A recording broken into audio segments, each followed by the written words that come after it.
Good morning everyone. So students, we are going with your third chapter, that is money and credit, and today we are going to read this topic, that is formal sector credit in India. And in my previous video we have read about the sectors, two sectors, that is formal and informal credit sector. That means all the credit, all the loans are categorized into two groups, that is formal and informal. And in previous video we have seen the conditions of the loan, conditions or terms of the credit also. With that, today we have to discuss this, taking your formal sector credit in India. हमने पहले की video में क्या देखा था, जो formal sector credit है तो उसमें हमने दो चीज़ें देखी कि बैंक और कोऑपरेटिव, ये क्या है, फॉर्मल सेक्टर क्रेडिट में आते हैं, जहाँ से बैंक और कोऑपरेटिव से जो लोन, जो क्रेडिट लिए जाते हैं, that is called formal sector credit. Okay, and this is the fact, it is said that this loan which is taken by formal sector or formal credit, okay, it is called as good loan. It is beneficial, it is in the favor of the borrower. ये जो लेता है उसके favour में ये जाता है. How, इसे अच्छा लोन क्यों बोला जाता है, इस सेक्टर से लोन लेने के लिए जो है वो इंकरेज क्यों किया जाता है, दैट वी हैव टू सी. आप यहाँ पे देखो, जो भी लोन बैंक और कोऑपरेटिव से लिए जाते हैं, so there is one organisation, one agency that supervises all the functioning. जो भी बैंक और कोऑपरेटिव में जो लोन क्रेडिट किए जा रहे हैं, जो लोन दिए जा रहे हैं, तो उनकी फंक्शनिंग को देखने वाला वहाँ पे कोई है. RBI, reserve bank of India. Okay, reserve bank of India supervises the functioning of formal sources of loan. जो हमारे कंट्री में आरबीआई है, ठीक है, वो क्या करती है कि जो भी लोन दिए जा रहे हैं बैंक और कोऑपरेटिव्स के द्वारा, तो उनका जो लेखा जोखा वो देखती है, उसे सुपरवाइज करती है. पूरी तरह से उसकी निगरानी में ये काम होता है, लोन दिया जाना, ये सारी चीज़ें जो है आरबीआई की निगरानी में होता है. RBI monitors the banks in actually maintaining cash balance. जैसा कि हमने पहले पढ़ा हुआ था, जो बैंक के एक्टिविटीज़ थे उनमें हमने पढ़ा था कि बैंक क्या करती है, जो भी कैश हम वहाँ पे रखते हैं तो बैंक उसका क्या, जो भी डिपॉजिट हम वहाँ पे रखते हैं तो बैंक उसे दो तरीके से यूज़ करती है. कुछ पैसे बैंक अपने पास रखती है और कुछ पैसे जो है, जो मेजर पार्ट होता है उस पैसे का, उसे बैंक क्या करती है, as to lend the money, ठीक है, उसे लोगों को उधार देने के लिए यूज़ करती है, और स्मॉल पार्ट क्या करती है, वो अपने पास रखती है. तो आरबीआई ये भी देखती है कि बैंक जो है अपने पास कैश बैलेंस रखे हुए है या नहीं. ऐसा तो नहीं कि किसी बैंक में पूरा का पूरा जितना उसके पास डिपॉजिट आ रहा है वो सारा जो है लोन के लिए इस्तेमाल कर रही है. बैंक ऐसा नहीं कर सकती है. So that is monitored by RBI. RBI sees that the banks give loans to everyone equally. Everyone equally, that means कि जिसे लोन की ज़रूरत है, विदाउट एनी डिस्क्रिमिनेशन. ऐसा नहीं है कि कोई भी बैंक या कोऑपरेटिव सिर्फ बड़े लोगों को, बड़े ज़मींदारों को, बड़े ट्रेडर्स को ही बेनिफिट देगी, इसका बिल्कुल नहीं. जिसे ज़रूरत है, जो भी टर्म्स एंड कंडीशन पूरी करता है, जो भी रिक्वायर्ड चीज़ें यहाँ पे देने के लिए तैयार है, उसे जो है इक्वली लोन दिया जाएगा. अगर वो स्मॉल स्केल इंडस्ट्री के लिए भी लोन लेना चाहता है कोई, तो उसे भी दिया जाएगा. कोई फार्मर लोन लेने में इंटरेस्टेड है तो उसे भी दिया जाएगा. किसी भी बैकग्राउंड पे, किसी भी ग्राउंड पे उसे डिस्क्रिमिनेट नहीं किया जा सकता. So RBI sees all this functioning. RBI पूरी तरह से रेडी रहता है इन सारी चीज़ों को ऑब्जर्व करने के लिए, सुपरवाइज करने के लिए. If there is any problem, उन्हें लगता है कि कहीं कुछ गड़बड़ हो रही है, so RBI takes all the responsibility with that bank कि किस तरह से आपको काम करना है. या यहाँ हम ये कह सकते हैं कि जो भी बैंक कोऑपरेटिव्स है वो मनमाना काम नहीं कर सकते हैं, ऑटोनॉमस वो नहीं है, वो सेल्फ डिसीजन इस मैटर पे नहीं ले सकते हैं, क्योंकि उन्हें सारी चीज़ें क्या करनी है, आरबीआई को शो करनी है, आरबीआई को उन्हें जवाब देना है. Banks have to submit information to the RBI। Banks को क्या करना है, बैंक्स को जो भी ये सारी चीज़ें हो रही हैं, लोन का लेन देन सारी चीज़ें, ये बैंक को RBI को शो करना है। क्या क्या शो करना है, देखिए, how much, that means amount, कि कितना अमाउंट जो है सेंक्शन किया जा रहा है लोन के लिए, that the bank has to show. Bank जो है ये अमाउंट RBI को शो करेगा कि वो कितना दे रहा है उधार के लिए, किसको दे रहा है, कौन सा पर्सन है, वो पर्सन फार्मर है या स्मॉल बिजनेसमैन है, स्मॉल ट्रेडर है, बिग बिजनेसमैन है, क्या है वो जिसे लोन दिया जा रहा है। और तीसरी चीज़ आया, दैट मीन्स इंटरेस्ट रेट, कि इंटरेस्ट रेट उस अमाउंट पे कितना रखा जा रहा है, कि इंटरेस्ट रेट कहीं ऐसा तो नहीं कि इंटरेस्ट रेट बहुत इलीगल हो जाए या किसी पे इतना बर्डन हो जाए कि people are going to refuse to take the loan. ऐसा तो नहीं कि लोगों के ऊपर बहुत ज़्यादा इसका प्रेशर पड़े और लोग जो है बैंक से लोन लेना ही रिफ्यूज़ कर दें। That all have to that all is the responsibility of the RBI to look after into this matter.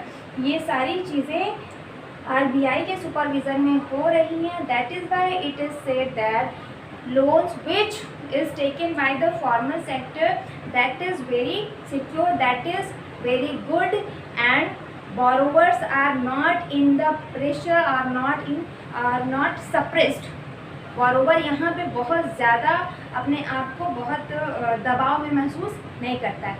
definitely they have to pay interest rate, but when we are going to compare with the informal sector loaning with the formal sector loaning, so we can say that this is good, we are in benefit if we take loan from the formal sector। यहाँ पे आइए, अभी तक हमने formal sector, informal sector जो loan है आपके, ठीक है, जो क्रेडिट्स हैं उनके बारे में ये पढ़ा कि जो इनफॉर्मल क्रेडिट्स होते हैं वो जो है कहाँ से लिए जाते हैं, मोस्टली जो है वो लिए जाते हैं आपके मनी लेंडर से, लैंडलॉर्ड, आपके एम्प्लॉयर, रिलेटिव्स, फ्रेंड्स, ये लोग, इन लोगों से लिए जाते हैं, ठीक है। तो ये लोग क्या हैं, ये लोग ऑटोनॉमस हैं, they can take their decision by themselves कि उन्हें इस पे इन्हें वो आपको कितना देना चाहते हैं, वो इंटरेस्ट रेट क्या रखेंगे, that means they are totally free, there is no one. So we are going to compare. अब हम यहाँ पे देख लेते हैं 2-3 पॉइंट्स में कि अगर हमें कंपेयर करना हो कि विच इज़ गुड, फॉर्मल और इनफॉर्मल क्रेडिट, सो कौन सा अच्छा है और क्यों। So this is the comparison. Informal credit जो है उसमें क्या है, हाई इंटरेस्ट रेट। हम इसे पढ़ते आए हैं, क्लास 9 से भी हम इसे पढ़ते आए हैं कि जब भी इनफॉर्मल क्रेडिट होता है, इनफॉर्मल तरीके से लोन लिए जाते हैं, तो जो ये आपके मनी लेंडर्स वगैरह, ज़मींदार हैं, लैंडलॉर्ड हैं, ये लोग हैं, ये क्या करते हैं, they make their own profit, कि वो ज़्यादा से ज़्यादा, बहुत ज़्यादा इंटरेस्ट रेट लेते हैं। उससे क्या होता है कि आपकी सैलरी का ज़्यादा से ज़्यादा हिस्सा कहाँ चला जाता है, ज़्यादा से ज़्यादा हिस्सा इंटरेस्ट यहाँ पे करने में चला जा रहा है, and you are trying to survive your life anyhow, कि आप अपनी लाइफ को एनी हाउ सर्वाइव कर पाते हैं। अगर हम फॉर्मल क्रेडिट की बात करें, ठीक है, तो यहाँ पे क्या है, चीप एंड अफोर्डेबल, कि यहाँ पे जो लोन हमें मिलता है वो थोड़ा सस्ता, इनसे काफ़ी सस्ता रेट होता है यहाँ पे, और अफोर्डेबल, ओके, कि यहाँ पे सारी चीज़ें पहले तय कर ली जाती है। जैसा कि हमने इसके पहले वाले वीडियो में देखा था कि जो टर्म्स ऑफ क्रेडिट है उनके अंतर्गत हमने देखा कि उन्हें डॉक्यूमेंटेशन की ज़रूरत होती है। तो डॉक्यूमेंटेशन में क्या होता है कि सैलरी स्लिप वगैरह देख के जो लेंडर है, जो देने वाला है, वो भी देखता है कि इतना लोन जो है ये पर्सन अफोर्ड कर पाएगा या नहीं, अपनी लाइफ टाइम में चुका पाएगा या नहीं। अगर इसकी सैलरी इतनी है, इसने इतना बड़ा अमाउंट का लोन लिया है या लेना चाह रहा है, तो वो उसे अफोर्ड कर पाएगा कि नहीं, इंटरेस्ट रेट अफोर्ड कर पाएगा कि नहीं। तो यहाँ पे सबसे बड़ी चीज़ ये है कि बिफोर लोनिंग, आपको लोन देने से पहले आपके जो भी डॉक्यूमेंटेशन उन्हें देख के जो है ये कह दिया जाता है, बता दिया जाता है कि हाँ आपको इतना ही लोन सैंक्शन हो पाएगा, because you if we are going to give more than your salary more than your capacity, you will not be able to repay your loan. ठीक है, अगर मेरी सैलरी जो है बहुत ज़्यादा नहीं है, बहुत कम है, तो उसी के अकॉर्डिंग मुझे लोन मिलेगा. ऐसा नहीं है कि मेरी सैलरी जो है 40,000 पर मंथ है और मैं यहाँ पे चाहूँ 50 लाख का लोन लेना, तो I think this is not possible. Okay, तो यहाँ पे सारी चीज़ें देखने के बाद जो है ये सारे किए जाते हैं. दैट तो आपके यहाँ पे जो इंटरेस्ट रेट भी है वो आपको खुद भी एनालाइज होता है कि यहाँ की अपेक्षा यहाँ पे इंटरेस्ट रेट कम है और आप अफोर्ड कर सकते हो, और सारी चीज़ें देखने के बाद ही फिर आप लोन लेते हो. ठीक है. Not under supervision, informal sector, यहाँ से जो भी लोनिंग की जाती, जो भी हम लोन लेते हैं, तो दे आर ऑटोनॉमस पर्सन, वो बिल्कुल स्वतंत्र हैं, वो बिल्कुल फ्री हैं अपने डिसीजंस लेने के लिए. यहाँ पे कोई उन्हें पकड़ नहीं सकता कि आपने किसी बंदे को जो है 12% इंटरेस्ट रेट पे दिया है, किसी बंदे को आपने 20% इंटरेस्ट रेट पे दिया है. तो ये इनकी अपनी विल पे, ये अपनी इच्छा पे है कि ये कितना इंटरेस्ट रेट चार्ज करेंगे. लेकिन यहाँ पे क्या है, फॉर्मल क्रेडिट में ये है totally supervised by the RBI. यहाँ पूरा सुपरविज़न आरबीआई का है कि वो देखती है कि बैंक इंटरेस्ट रेट कितना चार्ज कर रहा है. ठीक है, वो बैंक को भी देखेगी और कस्टमर को भी अपने देखेगी कि हाँ जो लोन लेने वाला आ रहा है क्या वो एक जो है उसे क्या कहते हैं, एक अफोर्डेबल एक क्राइटेरिया फिक्स करेगी कि हाँ ये हमारा परसेंटेज है.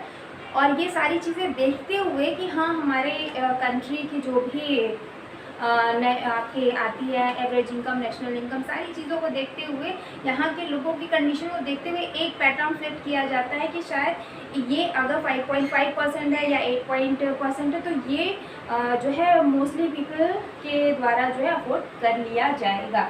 So this decision is taken by RBI. और ये अगर कोई बैंक जो है जो भी लोन परसेंटेज देता है तो आरबीआई उसे देखेगी कि गलत है या सही है, और कोई भी बैंक मनमाना अपना रेट नहीं कर सकता. जबकि यहाँ बिल्कुल अपोजिट है, यहाँ मनमाना रेट फिक्स किया जा सकता है और आपको ज़रूरत है पैसे की, आप लेंगे और जितना भी रेट फिक्स करेंगे आपको देना पड़ेगा.